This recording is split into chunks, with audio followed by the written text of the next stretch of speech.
नमस्कार, आपके साथ मैं हूं सुरभि शर्मा। यूपी में 2022 की लड़ाई जबरदस्त होने वाली है और अखिलेश यादव सीएम योगी आदित्यनाथ पर हमले कर रहे हैं तो योगी भी उन पर तीखे पलटवार कर रहे हैं।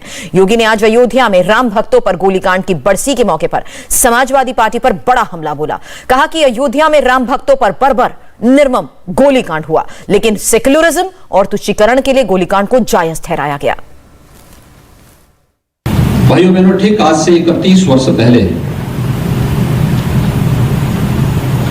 अयोध्या में से राम जन्मभूमि पर राम मंदिर आंदोलन के दौरान राम भक्तों पर बर्बर और निर्मम गोलीकांड हुआ था। उस बर्बर घटना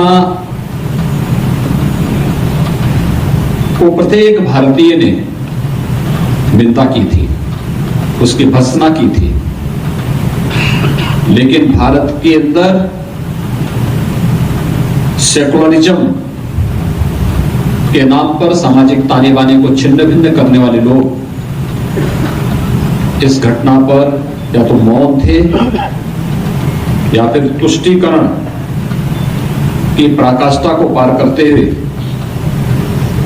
इसको जायज ठहराने का कुत्सित प्रयास कर रहे थे। जब 9 नवंबर 2019 को माननीय उच्चतम न्यायालय ने से राम जन्मभूमि पर भव्य मंदिर निर्माण के लिए वर्षों से चल रहे आंदोलन के पक्ष में अपना फैसला सुनाया है, तब 30 अक्टूबर 1990 को जिन लोगों ने राम भक्तों पर गोलियां चलाई थी उनके आपराधिक कृत्य भी देश और दुनिया के सामने उजागर हो जाते हैं। और इसलिए यह घटना याद रखना हमेशा इस बात के लिए हम सबको प्रेरित कर रही है कि अगर हमारी निष्ठा में कोई भी अंतर नहीं, हमारी नियत साफ है, तो हमारी नीति को नियंता भी सफल बनाने में योगदान देता है। श्री राम जन्मभूमि पर भगवान राम का भव्य मंदिर का निर्माण चल रहे वर्तमान के प्रयास उसी परिश्रम का, उसी पुरुषार्थ का परिणाम है। और खबर आज हो रहे उपचुनाव की। देश भर में लोकसभा की 3 और 13 राज्यों की 29 विधानसभा सीटों के लिए वोटिंग हो रही है और जिन राज्यों में विधानसभा उपचुनाव के लिए वोटिंग हो रही है उनमें पश्चिम बंगाल की 4, बिहार की 2 विधानसभा सीटें भी शामिल हैं। और ये 3 तस्वीरें एक साथ आपके सामने हैं। 3 लोकसभा सहित 29 विधानसभा सीटों पर वोटिंग जारी है और उपचुनाव के लिए देश भर में ये वोटिंग की तस्वीरें भी आपके सामने हैं। एक बार फिर चुनावी माहौल तो देश में है, लेकिन आज का दिन बेहद ही खास है, इसलिए क्योंकि कई राज्यों में उपचुनाव के लिए ये मतदान हो रहा है और जैसा कि आपको बताया 3 लोकसभा और 29 विधानसभा सीटों पर मतदान हो रहा है। बिहार में आज विधानसभा की 2 सीटों पर उपचुनाव के लिए वोटिंग हो रही है। तारापुर और केशव स्थान दोनों ही सीटें जेडीयू की थी और लेकिन लालू यादव के चुनावी मैदान में उतरने से लड़ाई यहां दिलचस्प नजर आ रही है। इस उपचुनाव से लालू को कितनी उम्मीदें हैं, हमारे संवाददाता नीतीश चंद्र ने लालू से एक्सक्लूसिव बातचीत भी की। पूरी बातचीत सुनिए। लंबे समय के बाद लालू जी बिहार आए हैं, राजनीति में सक्रिय भी हुए हैं, हमारे साथ हैं। लालू जी लंबे समय के बाद आए, लेकिन सब कोई पहले ये जानना चाहता है कि आपकी तबीयत कैसी है। हर किसी को इस बात की चिंता है। ठीक है, और तबीयत को ठीक करने के लिए जो डॉक्टर ने सलाह दिया है तो उसका अनुसरण मैं कर रहा हूँ। उन्होंने कहा कि वाटर कम से कम लीजिए, पानी 6 ml वाटर, तो मेंटेन हम कर रहे हैं उसको, और कोई तकलीफ होगा तो हम डॉक्टर के रोज टच में हम हैं।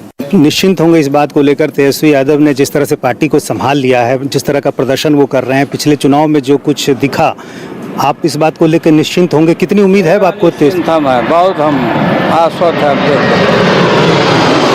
जितना तेजस्वी काम कर रहे हैं, ढंग से जो काम कर रहे हैं, तो बिल्कुल हमसे आगे बढ़ चढ़ के ही काम कर रहे हैं। पिछली बार बहुत सत्ता के करीब आप लोग थे, लेकिन कुछ सीटों से अंतर रह गया ना। नीतीश कुमार देखा कि हम गए तो वह सब इस्तेमाल किया अवसर को, और रिटर्निंग अफसर को जीता हुआ सीट पर बैठा के रखा और शॉर्ट मार्जिन जो था उसको उड़ा दिया। डाक टिकट का पलट होना चाहिए, डाक वाला वोट का वो नहीं कराया। सारा वोट हमारा था, सब मास्टरों का, टीचरों का। लेकिन अभी भी बीच बीच में चर्चा होती है कि नीतीश जी आ सकते हैं, आपके साथ आ सकते हैं। इसमें चर्चा करते रहे, यह आपका प्रवेश है। अब कहीं कोई संभावना नहीं? नहीं। अभी उपचुनाव भी बिहार में है, उसको लेकर भी बड़ी चर्चा हो रही है। आप आए, नीतीश जी आए, पूरी एनडीए की टीम लगी हुई है, क्या संभावना लग रही है? जीतेगा दोनों सीट, हम जीत रहे हैं और स्वीप कर रहे हैं अच्छा मार्जिन से। दोनों जगह हम जीत रहे हैं, ये कहीं जमीन पर वे लोग नहीं हैं। दोनों जीत गए तो सरकार पर भी असर होगा, आपको लगता है? खराब होगा तो जानेंगे, वो असर तो होता ही है सरकार पर। कुछ लोग हैं क्या संपर्क में जेडीयू के? संपर्क की बात हम नहीं करते हैं, सरकार पर तो असर पड़ता ही है ना, दमनलाई तो होगा ही ना सर। आपके दो बयान की बड़ी चर्चा हुई। आपने नीतीश जी के लिए जिस विसर्जन शब्द का इस्तेमाल किया, जवाब में उन्होंने कहा कि गोली मरवा दें हमको। लेकिन सिंपैथी गेन करने के लिए इस तरह का भाषा का इस्तेमाल किया, हमको मतलब एरोगेंट साबित करने के लिए। विसर्जन का मतलब हुआ कि अब हमने कहा कि तेजस्वी ने कचुम्बर निकाल दिया है यहाँ जनता के बीच में लोगों का, हम विसर्जन कर देंगे, हम आए हैं, 2 रैली हम लेंगे। उसको ये लोग समझ गया कि लालू यादव नीतीश बोला कि मारने के लिए बोल रहे हैं, मार दे, गोली से मार दे। इसको काहे मारेंगे, हम आते हैं, यही काम है मेरा। पॉलिटिकल अपने मौत से पॉलिटिकल डेथ हो रहा है इसका। बिहार कांग्रेस के प्रभारी के लिए जो शब्द आपने कहा उसकी भी बड़ी आलोचना हुई। नहीं तो लोग नहीं समझे, अब समझ गए तो संतुष्ट हो गए। कांग्रेस के साथ रिश्तों में थोड़ी खटास आ गई है। नहीं, नेशनल लेवल पर तो हमारा है ही ना। सोनिया जी से भी बात, उन्होंने का फोन आया था, और मीटिंग बनाई है, सब लोगों को, सब लीडर को, सब पार्टी को बुला के तय करिए क्या करना है।